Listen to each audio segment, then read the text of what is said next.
Bob Dylan was always known as the quiet voice of American music, the Nobel winner everyone wanted to work with. But at 83, he changed that idea with a surprise confession. He shared a secret list of 7 artists he disliked the most, and the names surprised everyone in the music world. People he worked with, close friends, even heroes. They said nice things about him in public, but he cut them out of his life in private. And once you hear why these friendships ended, you'll get why they promised never to perform together again. Paul McCartney, the Beatle Dylan could not forgive. Right at the top of Dylan's dislike list, the place no one saw coming, is Paul McCartney. Yes, that Paul McCartney, the most loved Beatle, the guy everyone thought Dylan liked a lot. But it was not like that at all. And once you learn what happened, his feelings will make sense. The problem started in 1987, long before fights made news. McCartney was in a normal interview talking about tunes, pop songs, and how music was changing. Then the reporter asked about Dylan's new work, the darker, more trying songs Dylan was making. Paul laughed a little, shrugged, and said, "Bob isn't writing songs people can remember anymore." It sounded soft, almost fun. But to Dylan, it was not fun at all. It hurt a lot. People forget that Dylan in the mid-80s was not strong. He was weak, tired, and recovering from years of personal trouble. He was trying to change himself. And when one of the biggest musicians said his new work would not last, Dylan felt ashamed. A close friend remembered Dylan saying quietly, "He wanted to be Lennon, he never got me." It was not bragging, it was Dylan setting a line. The breakup was quiet. Plans for a short tour together stopped. Private talks were canceled. McCartney did not know why Dylan never talked to him about it, but people close to them knew the reason for the cold feelings. Fans kept wishing for them to make up, but people near Dylan say it never did. Lennon was the Beatle Dylan really liked. Sharp, doubting, hard to predict. Paul was the opposite, smooth, careful, loved by all, good at being nice. To Dylan, that niceness seemed fake. Eric Clapton, the guitar star who tried to take Dylan's place. The second place on Dylan's dislike list goes to a man he once said good things about, Eric Clapton. And the funny part is this, Dylan did not dislike him at first. The dislike came quick, strong, and from one moment he never forgot. People near both men still talk about the night it happened. It was late 1978 in a small practice room in West Hollywood. A few musicians were relaxing after playing. Clapton was calm, feeling good from a long day of music, talking louder than normal, and he said a sentence that shocked everyone. "Dylan's losing his edge. Someone has to take over soon." The people there stopped moving. One of them later said he did not say it mad, he said it like it was true, and that made it worse. And of course, that comment got to Dylan in less than a day. Because in music, secrets do not stay secret. When Dylan heard it, he did not get angry. He did not even seem shocked, he just nodded slowly. And according to a bass player there, he said something only one time. "Funny how people change when they think they're getting ahead." That comment was not about Clapton's skill. It was about his wanting more. The breakup happened fast. A practice session for Dylan and Clapton was taken off the schedule.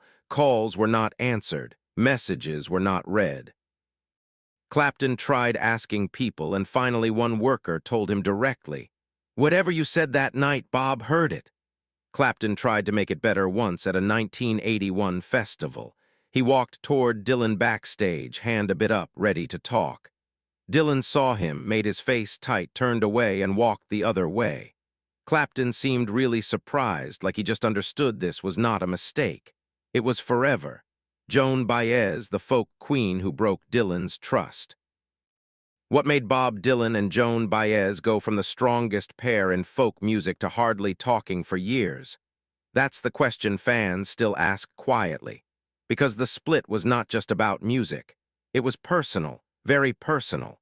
Their fight started with a moment Joan thought was no big deal. In the wild mid-1960s, when Dylan was changing his style, Joan said in public he was leaving the people who needed him. To others, it sounded like talk about music. To Dylan, it felt like a hurt from someone who knew his secret worries better than most. The big break came during the 1965 UK tour. Joan thought she would sing with Dylan on stage like before, but when she got there, things changed. Dylan's team would not give her time on stage. Dylan himself would not agree to sing together. According to one worker, Joan asked him in a hallway, "Are you really keeping me out?" Dylan answered coldly, "This isn't your show." That was not just saying no. It was making her feel small. A few nights later, Joan saw Dylan was not just cha-ing his music, he was letting her go. She later said, "He didn't owe me anything except truth." Dylan never said sorry, never told her why, and that hurt her more than any news story. But that was not all.